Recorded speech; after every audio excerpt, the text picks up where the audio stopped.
good to go. It's been a busy morning, man. Wow, busy morning.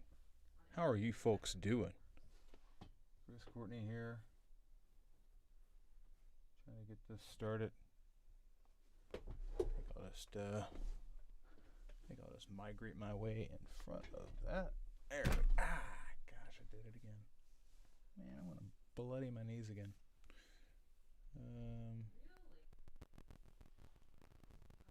Let's see here. We're dropping any frames? No, but it's definitely stopped something there.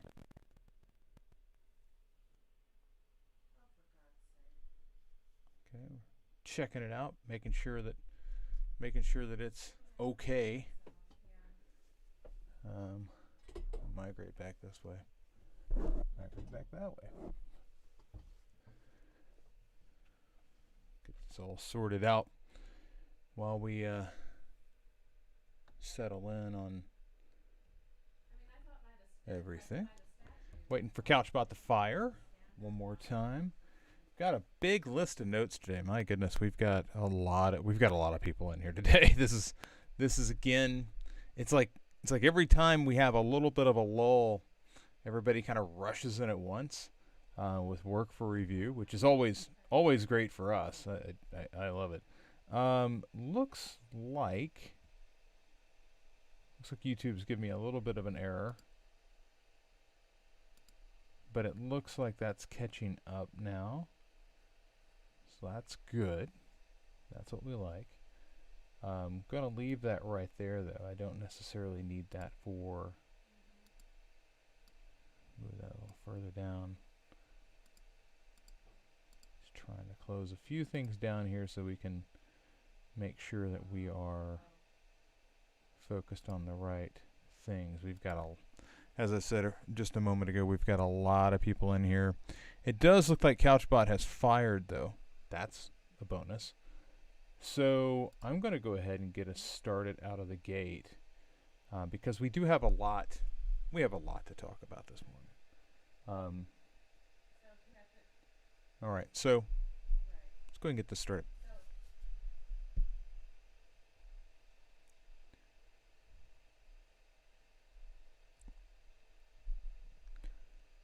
Greetings one and all, Chris Courtney here, New Pragmatics, time for the feedback loop. So good to have you back after a little bit of a lull. We've had some stuff submitted yesterday, but that we responded to that not on video. So today, it's a backlog of things that came in later yesterday and a whole lot of stuff that came in through the overnight. So we've got Abraham, Ricardo, Heather, Ruby, Alfonso, and Eddie all in this morning for today's feedback loop. So I hope you are ready to buckle it up because we've got quite a journey ahead of us. So I'm going to go ahead and share my screen and let's get this underway, okay? All right, so right away we're diving headlong into Ruby's work. She has so first of all, we're looking at pitch, and she's got a pitch deck together for this web application called Participate. And then she also has let's go over here and let's go over here to her case study. She also has a case study for this table project that she built, also part of Participate. And then she also has a whiteboarding exercise that she's working through. So I'm going to start here with the case studies.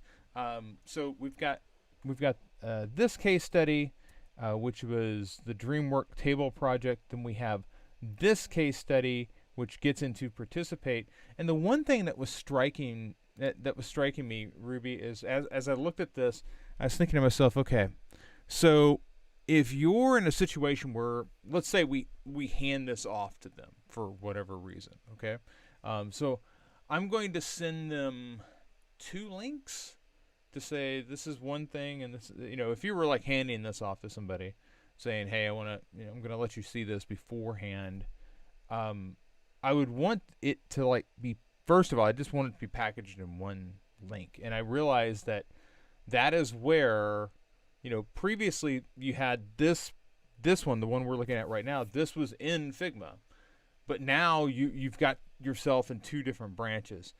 So I really think the first thing I would do is I would take this information out of Figma and get it into Pitch. And I've got to be honest with you, I build a lot of stuff in Figma, so I like, if you want it to go the other way, I'd be fine with that too. I do think Pitch is pretty great for. I mean, it's just solely focused on making pitch decks. So I think this is a pretty solid place to stay.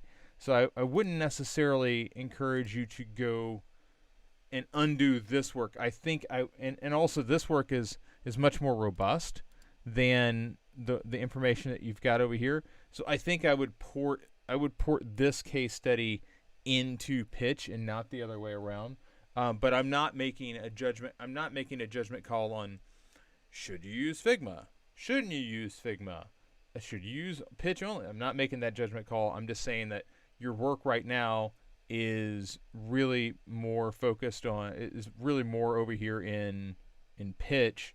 So I would get it all into one spot. The other thing that was striking was, as I was going through this, I really feel like I feel like this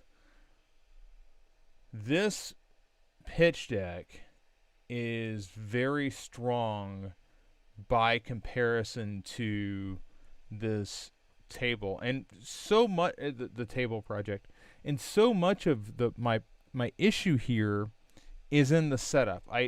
I feel like I'm hanging out for a while before actually I'm seeing these, like, oh, okay, so you're starting me off with the illustrations. Now I see another illustration. Now I see another illustration. It's like, show me the thing. It's like, give me some idea of where I'm going. And this is one of the things that, like, when we talk about, you've got your wine project here, okay? And like, one of the things you get right away with the wine project is you get a glimpse of, like, what's at the end of this? Like, show me something. And that was something that stood out for me here was, get it that we've got the illustration. Can I pluck this out and give them a sense of what's coming? Because, I know we end up here, or we end up, actually, there was a line here. Yeah, this thing is now being used in 6 different places. Can I show one of those places? Or can I show a sketch of where we're going early on, up maybe here or here, instead of one of these illustrations? I want to get them visually invested in, oh, this is what this is going to do. So I would make that tweak right away. I just think I think the illustrations begin to tell me that, oh, you don't have much. You don't have much. That's why you keep throwing these illustrations out. It's like a little sleight of hand, like, oh, I'm gonna keep. Oh yeah, there's another illustration. Yeah, there's another illustration. And now I'm showing you a sketch. Like, I need to get to this faster. To, like, I need to knock down that doubt as soon as I can. And that's what I'm getting from these first 3 pages. Past that, I do think that. You porting this over, elevating the visuals for this to where they are more on par with, not that, but they're more on par with this pitch deck. I think you'll be in a better spot. Now, you also had a question about wine notes, and wine notes is what we were just looking at. I really believe that your first priority should be elevating the flexible table and moving it into Pitch. That would be where I would, focus there first. Once that is elevated, and, I look through here and I say, okay, so as I go through Pitch, I've got, there's a lot more information here because this is like a multi-day sprint. And you're taking them through all the steps that you went through. It's like day 1, day 2. I think there's a day 3 here, right? So there's like a lot of visual artifacts. And I think that, that's the question here is I see the table's born. This is a 1-week design sprint, and I think that is why this is really cool to have. And it says see the sprint, and I click here, and it takes me over to app mural, and okay, so I can't get into there. It's kind of like it won't let me in. So I'm not sure if it's, I could sign in, but I'm not sure if it's just that I need to sign in. But I would really encourage you to have, if this was on the backside of this, you would say, yeah, you know what, here I do sprints. I'm a sprint facilitator, and I've done these things where we need breakout spaces to host cohorts and whatnot. And then you show a sprint. Like, so the other thing was built like, here's what we can build in a sprint, and this is another instance of that. So I think these two things pair very well together, and that's one reason why we get them together. And then from there, if you decide that you want to go into wine notes and basically port this over, I would not spend a lot of time refining this. If anything, you're going to do a lot of heavy editing. I would utilize all your visuals.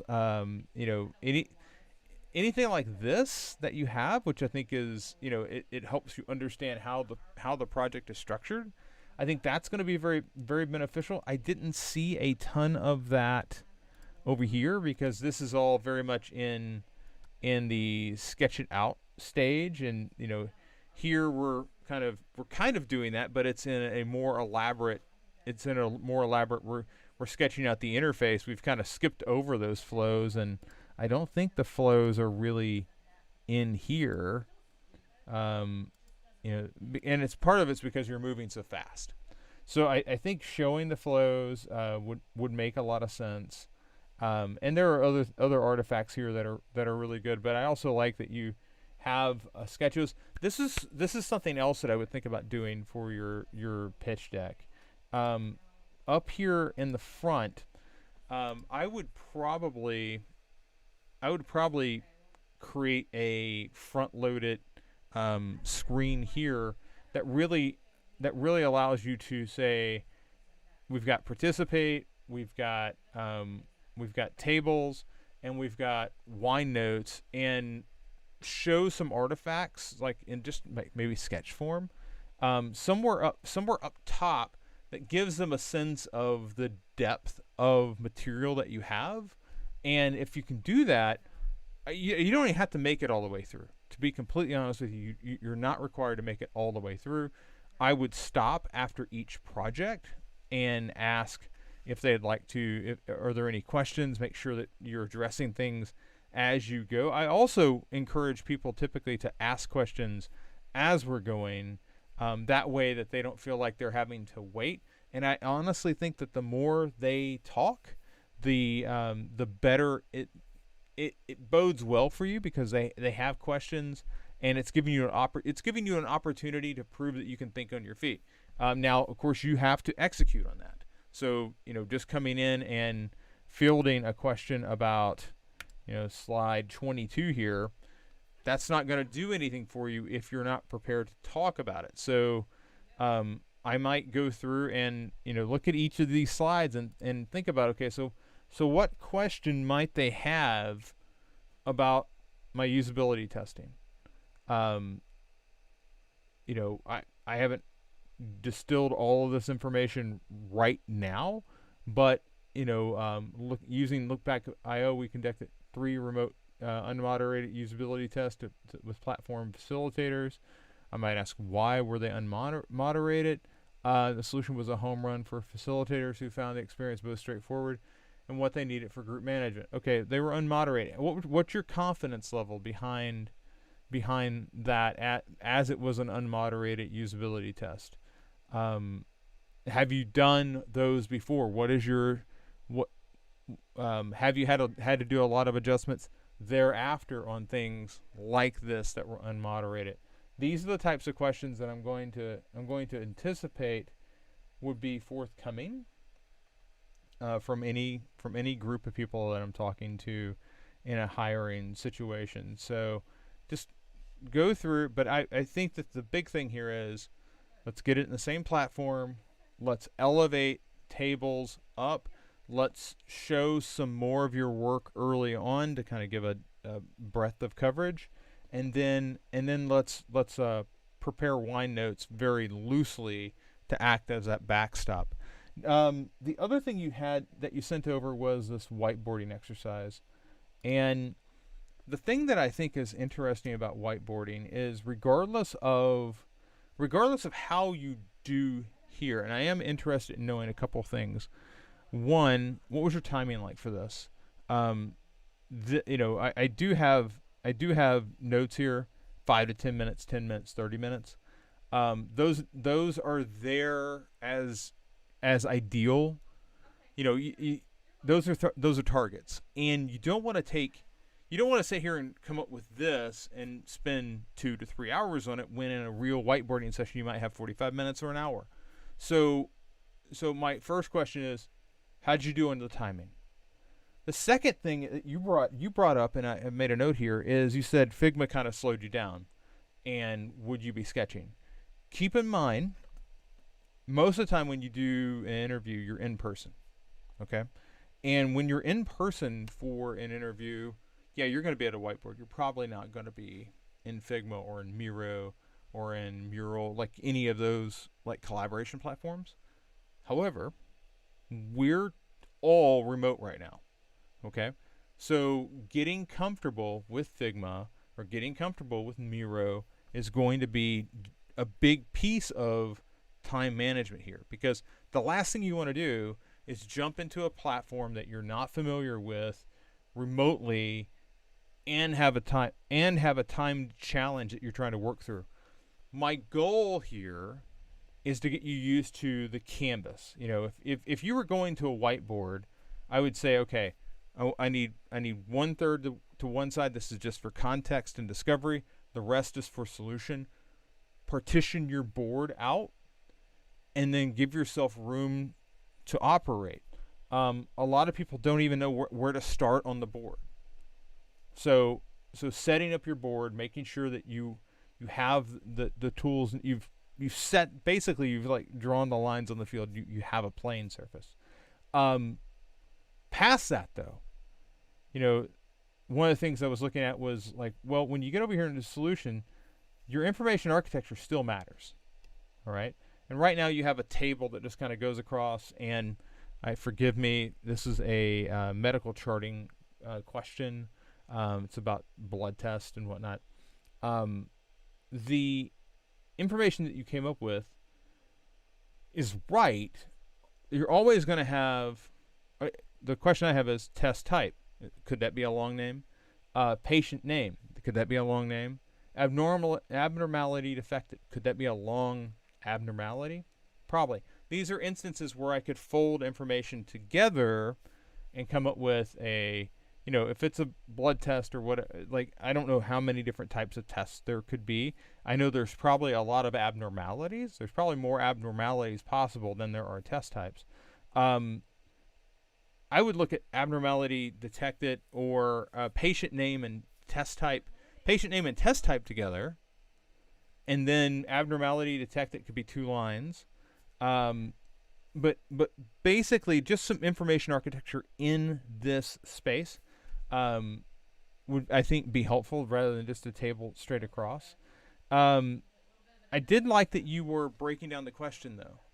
You were breaking down the issue that was posed, and I think you had some good questions here as well. So really, that's what there is no right or wrong answer here to a whiteboarding session. I would just simply say, what was your time? Ask what platform you'll be using. So if you're going into an interview, like, they say, hey, do you have any questions? Yeah, I'd like to, I'm curious, what platform are we going to be using for the whiteboarding session? And they'll say, oh, we're using Figma, or we're using Miro, or whatever. And you're like, okay, thanks. I've never used Miro, or I've never used Figma. I need to go solve that right now. Because if I get in there in a tool I've never used, and I look poor because I don't even know how to operate the tool, that's a bad sign. I could be the best whiteboard. I could be the best at whiteboarding, and I'm now falling over the tool. Make sure you know what the tool is. Okay. Let's go over here to Heather really fast. Heather has she's done her distance observation, and now she's moving into the active weekends operations teams questions, stakeholder questions. And Heather, I'm going to answer these offline. I'm not going to sit here and type these out in feedback loop, but I'm going to answer these offline. The one thing I wanted to point out here is that there are many books on red flags to look out for with stakeholders, and you've addressed two of them right away. One, can I talk to your team? If they say no, you can't talk to my team, I'm going to ask why. One. Two, I'm going to begin to suspect that they are hiding something. Like there's some reason they don't want me to talk to the team, and that should be a red flag. Okay. I don't bring this up because there's some sort of mystical design purpose behind it. I bring it up because I need you to have the ability to identify red flags as you're going through. That's one of them. The other thing that you want to ask is there any prior art? Is there any prior design work that has been done to tackle this problem for you? If they say no, that's fine. I mean, maybe they haven't. Maybe this is a new thing. But if there has, you definitely need to see where they've been. Because the likelihood, if they've traveled this road before, the likelihood that you're going to come up with roughly the same solution is high. Okay? Because they've been down this road, you have no idea what their prior solutions were. You need to look, and if you see what they have, and you're like, huh, that's really interesting, I would probe there, and I would say, okay, I see this, and this is very close, and this looks like a logical leap. What happened here? Why isn't this in use? Get the story behind it. Okay. Sometimes it's, yeah, we tried it out and it didn't work. It's like, oh, okay, well, I can scratch that off. Other times, it's about execution. Yeah, we tried it, it didn't work. Oh, interesting. How long did you try it? It was like, did you stick with it for like a week and then you shelved it? Sometimes this stuff takes, weeks, months to really catch on. So we don't necessarily know. But I would definitely make sure that you ask those questions. And then finally, I see questions like directly related to the problem. And what I like about that is like you are talking to the stakeholder saying, I hear that you have a problem and I'm going to try to help you. And that sounds like the simplest thing in the world to do. But I've been in enough pitch calls, I've been in enough sales calls where we talk past the person on the other side and we say, I've got this amazing thing that I think you need. And all they are looking for is, have you heard what I said? I said I'm having a problem with blank. Have you heard that? And what you've done is, yeah, I hear that. Tell me more about that. Tell me, what have you tried? How is your organization set up to address this issue? So you're on the right path. I'm going to answer these in line. I'll send that over later today. Let's go over here to Ricardo.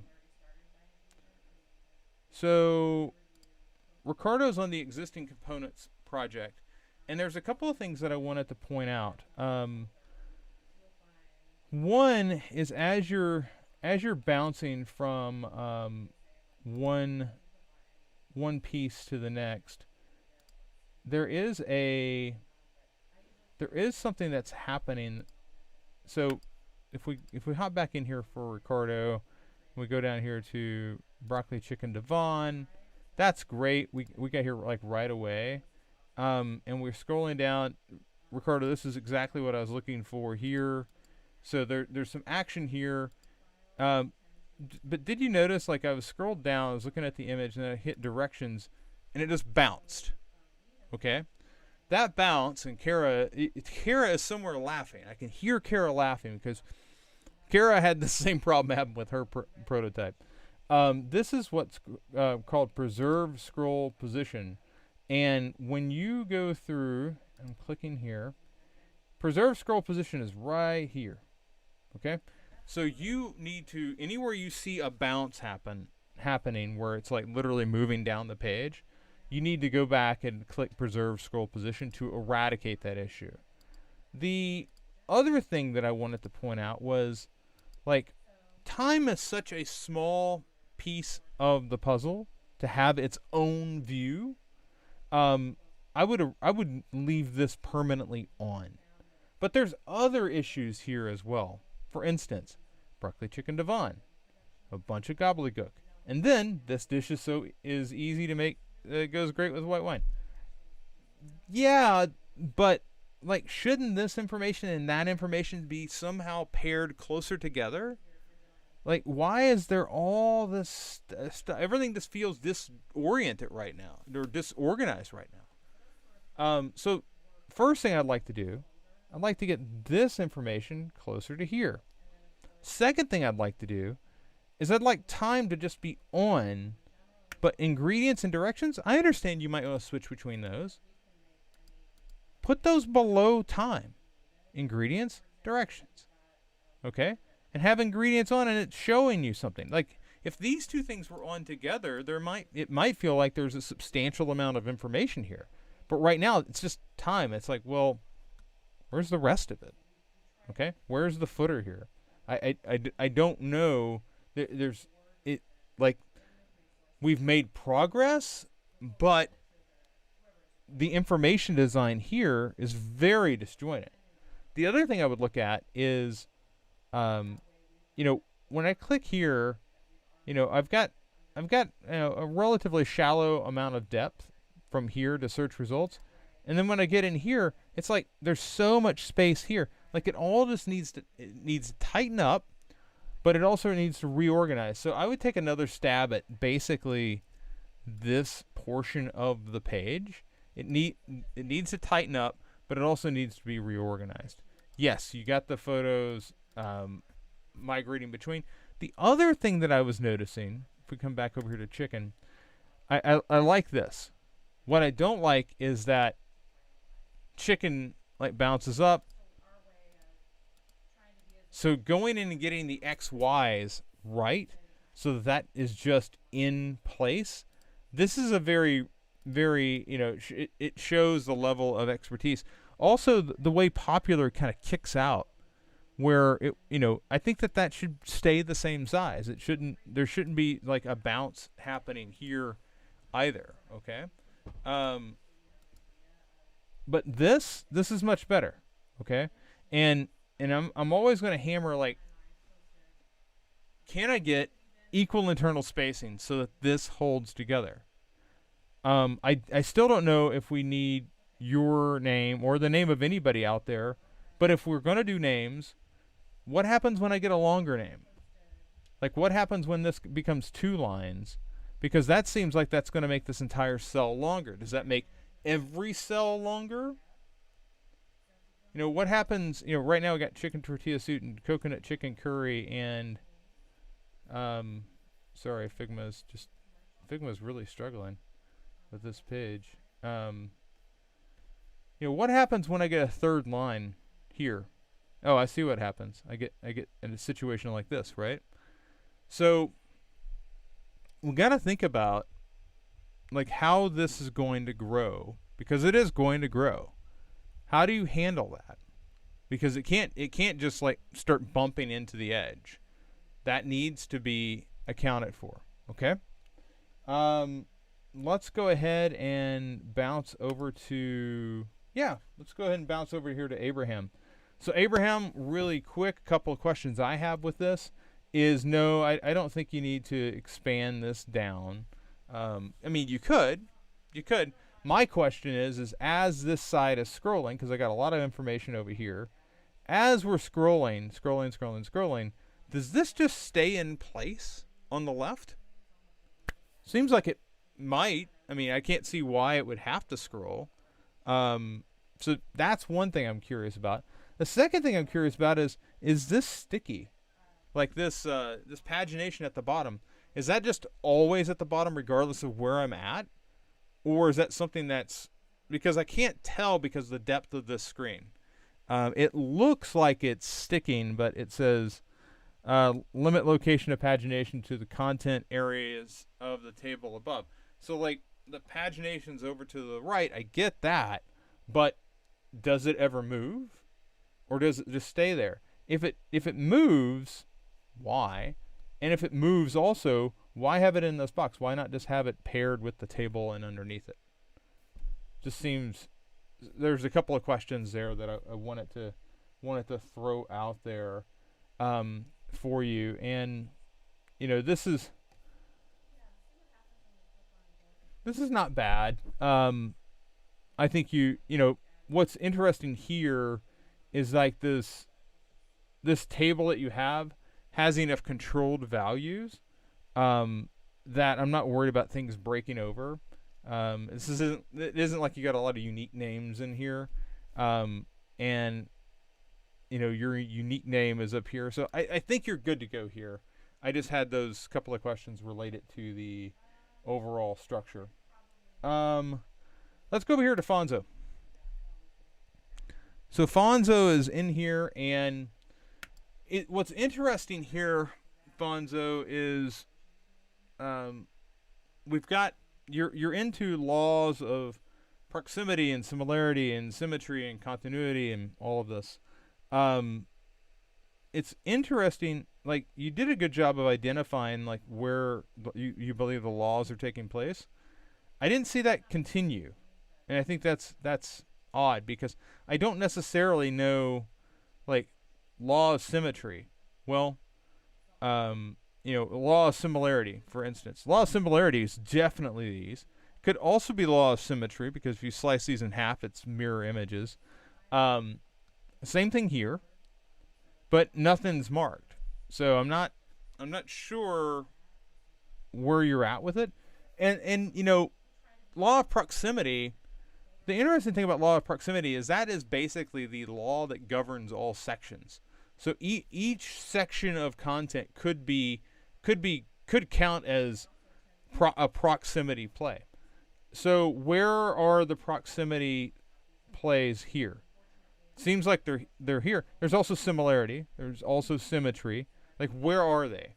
You did a good job over here of marking what you felt. Although I would say that when we talk about symmetry, it does not get a lot more symmetrical than 3 cards across. Slice it in half. There's 3 cards across. There's a card and a half to each side. That's about as symmetrical as it gets. I don't really think that this fits as symmetry. This definitely fits as proximity, but all sections fit as proximity. Okay? And then if we come over here to step 2, so this is interesting because I gave you a lot of content and you ended up making a player out of it. My goal here isn't to say, no, that's not what I meant. You took it and you did something with it. Great. Let's talk about the design principles of space. All right. So as I drag this over, the big thing I'm looking at is, okay, what's my interior spacing like? Is there a reason, is there a reason this is not lining up with that or going to the edge? I don't know. Same thing over here. I'm just going to take it to the edge. All right. Now, you had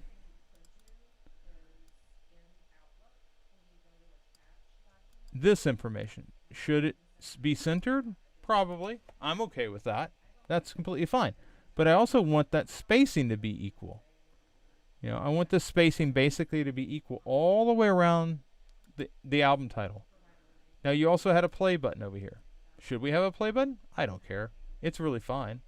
You decided to make a player out of it. My goal is that it's the best, when you tap this, you're intending for it to begin playing.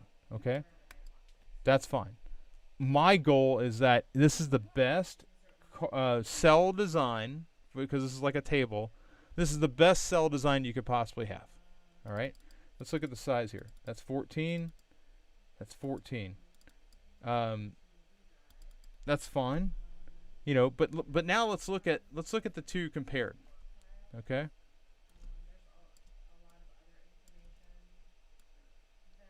Now let's pay close attention. All right, spacing. It's all in the spacing. This spacing here is disjointed. It just kind of looks like it's been dropped on the page. Here, even, clean all the way around. This has a logical space to be. It needs to be whatever distance this is from the album. Why that distance? Because that's the distance that's off the edges here as well. Okay, so this interior spacing really matters. What about this gap here? Well, I have items that are aligned to the left, and then I have items that are aligned to the right. If I had that same spacing over here, yeah, I guess that would be fine. But the moment that I got an album title that was like that, this would have to then move in, and then that begins to look chaotic. So what I actually want is I want this play button to kind of live off to the right and be permanently like locked there, but I want it to consistently show up in the same spot. Okay? So these are the details that I'm looking for when we're talking about information design. Like, can I come in and like fine tune these to a point where they're just undeniable? Same thing here. Okay? So you decided, hey, you know what? I'm not going to use the space Chris gave me. I'm gonna make a player out of it. All right, player, let's do that. Right? But when I look at the spacing, it's like, okay,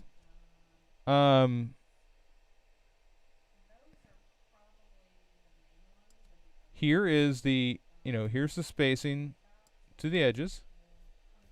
And Fonzo, you're asking about, it looks like you've got a question about scheduling a meeting.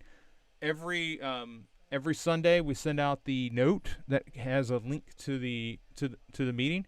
That meeting never really changes. So if you bookmark that Calendly link, that's a private link that all students in New Pragmatic get. If you bookmark that, you can basically book your weekly meeting whenever you'd like. But I also send that out in the weekend, in the Sunday night, Monday morning note. So you should have that in your inbox every week as well. Let's get back to this though.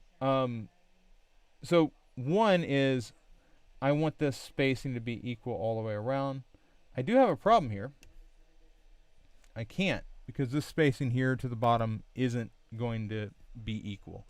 And that's fine. I mean, that's where, okay, so you gave me that shape. Maybe the shape needs to be a little smaller. That's okay. But let's get into this shape. What is this really? And this player, if you will. Okay, so I could have. Let's think about this and forget it for a second about where his face is, because that album image is always going to change. All right. Could I have it off to the bottom just where Alfonso had it? Yeah, I could. Not a problem with that. I'm going to measure this in.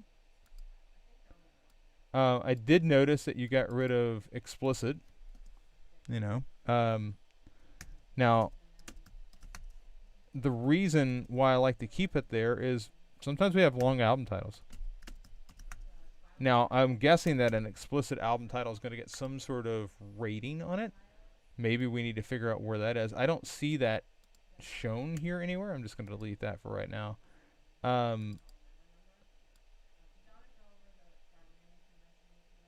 But the goal here is to get the spacing equal. Now, we're really tight on the edges. Okay? It looks like you've done some work with auto layout. Let's see here. Or maybe not. Maybe not. Let's see here. No, it's moved around a little bit.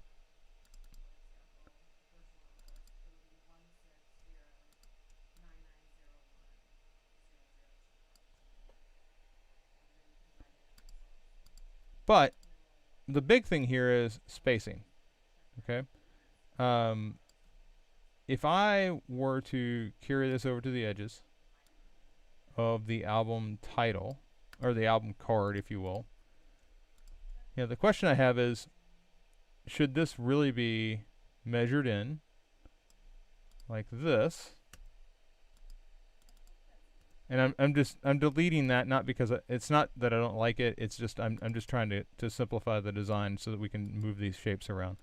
Also, I like to lock things down so I can really get in here and work with this stuff.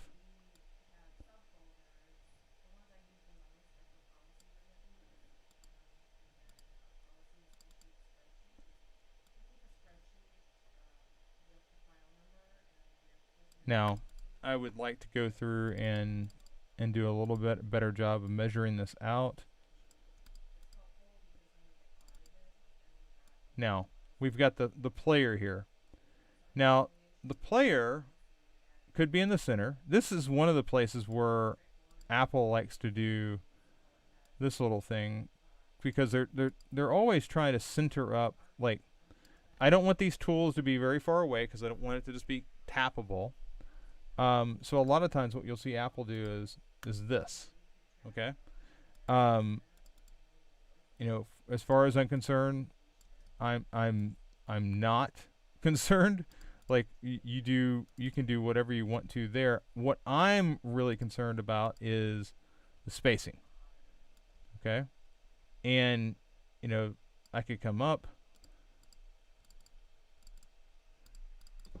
So there's stuff like that we could do, and if we copy this over and look at it. So I've adjusted the borders of the photo. Well, maybe I shouldn't do that, or the borders of the album. Maybe I should just go big. Okay, and maybe the question here becomes, oh, and I've locked the rectangle down.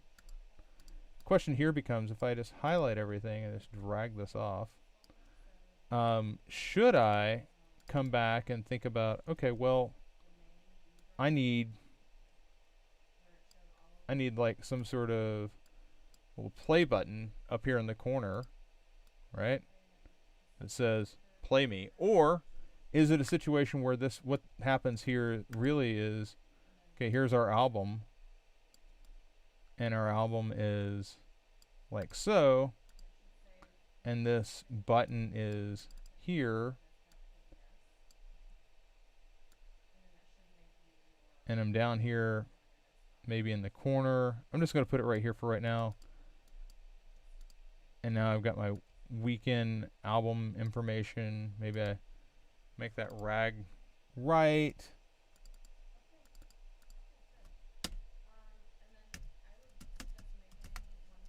Now this is where I would like to use auto layout. I'm not going to jump into that right now because we're just riffing around.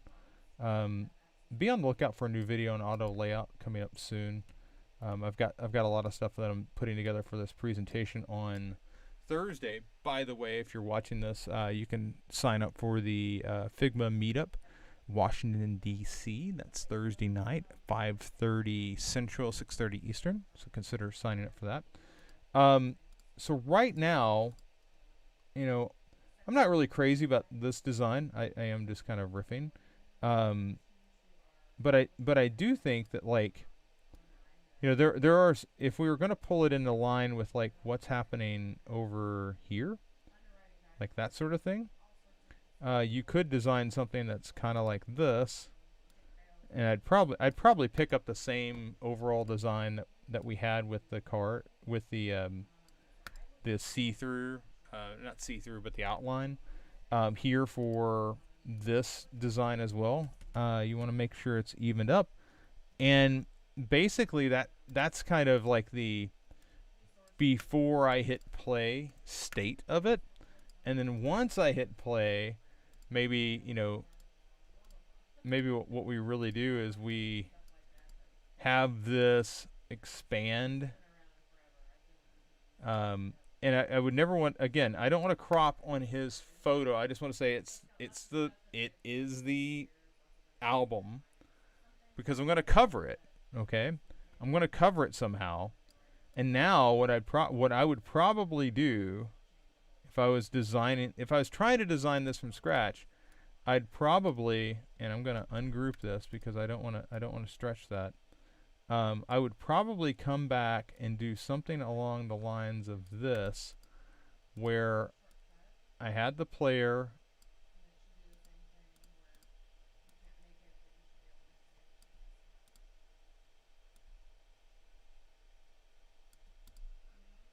and then I come back with the name of the album. And again, could I center it? Yeah, I could. That always, I hate it when Apple does that because it feels like the laziest thing in the world. But what I would probably do is I'd probably put it up here in this upper right-hand corner. Could you make it larger? Yeah, maybe if you wanted to. But essentially, this is your player. Okay, and it's the same idea, but what I'm really looking for out of this, regardless of what direction you go to, I'm looking at the interior spacing. Okay, I want these things to be even. I want you to be thinking about how it interacts with the element behind it. I want this spacing to be even. Okay, and sometimes that means that you're going to go through and you're going to adjust the size of the shape. Okay, and that's, I was riffing, so it's not quite where I'd want it to be. But just a couple of things that I wanted to point out about spacing. You made a player out of it. I guess that's fine. But let's just make it an awesome player. Okay? Here, exercise 3. The problem I have here is that it's kind of in the realm of what's happening with this, but it's not like the, when I look at this could really be 2 lines. There's nothing that really requires it to be 3. I know the others are 3, right? Like that's 3, but you didn't write it that way. Now this, you could do something similar to that, and I mean this is all fine. The question is what happens over here with this. And one of these things, like this is a typography, has nothing to do with Figma. So if you look at I'm sure there's a typography. I don't see it. I don't see anything with typography here. I know the image is here, but there's certain images like variable font, madness and magic, and type anatomy. Those have nothing to do with Figma. There's a lot of Figma stuff here. So that's an editing gotcha. Okay, and you can call it a gotcha because that's exactly what it's meant to be, is a gotcha. Now, as far as like these images go, I like the idea. I like what you did, like basically saying, I'm going to layer them kind of like they're layered here. But the question is do they really work? Or is this too much space? Is it not enough space? What I'm always looking for here is, can you go ask and have that conversation? Because I don't think it's enough space for what you were given, and I think it's too much space for what you have. So there's got to be some sort of give and take here, and so much of that happens from a conversation. So, I think Eddie crushed it when he said, "Hey, listen, this isn't working. The size is not sufficient enough. Can I make it deeper?" And the answer was, "Yeah, you can make it deeper. You just have to ask." Or take the time, or just try it and say, "Hey, I need it to space. I made this deeper. What do you think?" I always think the conversation route works better, but to each his own. Regarding this, I don't have to be in it. Like, if you wanted to just make this 1 column middle, that's fine. But if you want these in there, that's okay too. I would go through and consider everything here is like got this purple outline on it. and some of this stuff doesn't. So like that doesn't have the purple outline, that does.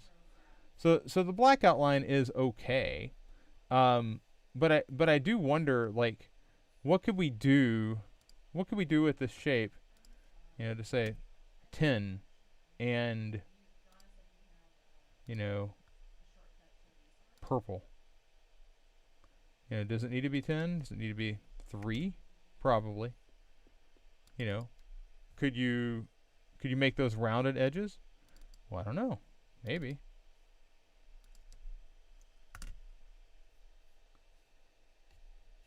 Is rounded? Is rounded enough? I don't know. Maybe. But I would go through and I don't think that the left side of this is working. Is some of it because we're trying to do too much with these images? Do we need the images at all? Maybe they just go off to the side and this just goes across. Do we need an image? Is this just a situation where you just need like one big image? Is this a situation where you just need one big image where you can say, yeah, you know what? And that's what it's going to be. And maybe I'll put a play button on top of it or something. But right now, this, we just have a collage of images, and I'm not sure what this is doing. Alfonso just had a question. It said, learn Figma from dedicated pros. Yeah, that's that. There you go. Okay, so there's one dedicated pro. It says dedicated pros. Does that mean that there are other people? Probably. There's probably a galaxy of people. So there's things here that you could do. I just don't think we haven't gotten there yet. With this particular aspect. So I'm looking for this other side. If you need more space, take it. If you need less space, do that. Okay, but there needs to be some adjustment. This size itself probably needs to grow or shrink, depending on what you come up with. Let's go look at Eddie. Now Eddie crushed his last exercise, and oh boy, Eddie's at it again. And keep in mind, Eddie is not a professional designer. Eddie might be a natural born designer. I don't know. I'm not trying to get Eddie's ego up here, but Eddie is coming in doing a great job at this. Nailed the color wheel. And it's Eddie's color wheel. Eddie's bringing this in himself, figuring out that, hey, you know what? This is a bit of a triadic. Now the green, you're getting, it's close, okay? It's close, Eddie. It's not exact, because this supporting color is more over here, the salmon that's down here. But I see where you're trying to go. The big question is, can you identify what's being used? And this join now, this button, that's the action color that we see. The same thing happens over here with the dominant color being this darker red. There are little icons as you go down that call your attention. And you are very much in this analogous, like you picked up on the fact that that's just analogous. Here, this is in fact double split complementary, yellow, blue, yellow, and purple. So yellow, purple, blue, green, and it's struggling here, but you're in the basic zone. It's these are pastels. They're used to theme particular content. I'm not crazy about it because it's so gray, and actually they have redesigned. And you're right, there is no dominant color. So brand new is redesigned. We need to update this one.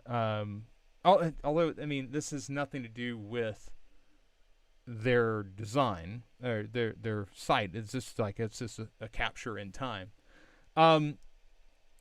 This is obviously monochromatic. It's very, very straightforward. beautiful site though. Caffeine, um, and you've picked up on what the dominant and supporting colors are, and then we have the um, gosh, what is this? Yeah, generated photos. Generated photos. The artificial intelligence photo service. None of these are real people. They're all photos that have been generated from they're Frankenstein images, basically what they are. A lot of different colors going on here. What's really interesting here is it is a tone, and you've picked up on that. You're going around the color wheel. It's like the entire color wheel, but it's a particular tone of the color wheel. All right, and there is a lot of complementary work going on here. So really excellent job there, Eddie.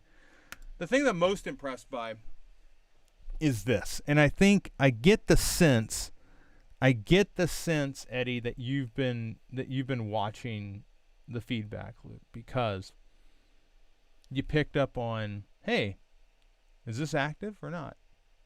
I don't think it's active. I don't think, if it's not active, it shouldn't have a color, should it?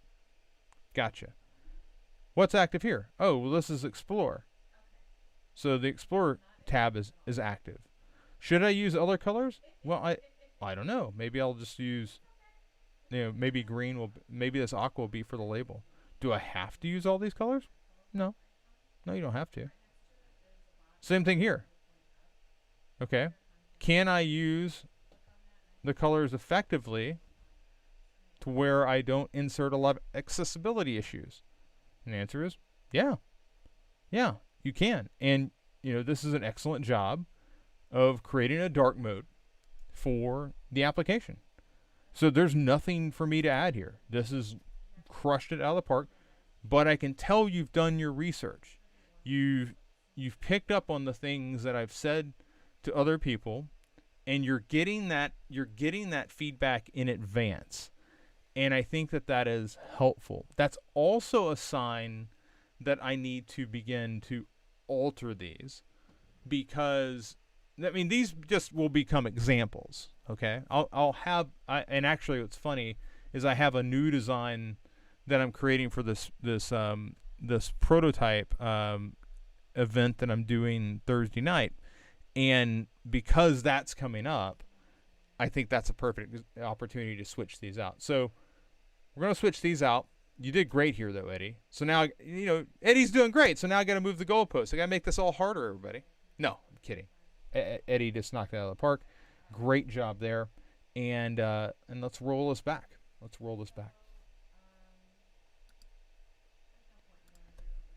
Okay. Wow. What a day. Let's see here. Eddie, Alfonso, Abraham, Ricardo, Heather, Ruby, everybody in the mix today. This is a fantastic effort across the board. I hope you got something out of the last hour of our lives, as we covered a lot of different work in the program. And if you're watching this and you're not a member of the program, consider hitting that like button. Consider subscribing to the channel. And if you're looking for mentorship, as I'm doing for everybody else that's been on this call, if you're looking for mentorship, listen to the students who are already here. They'll tell you what's up. All right, everybody. Thanks for watching. I've got meetings with some of you folks later today. And for the rest of you, I will see you tomorrow.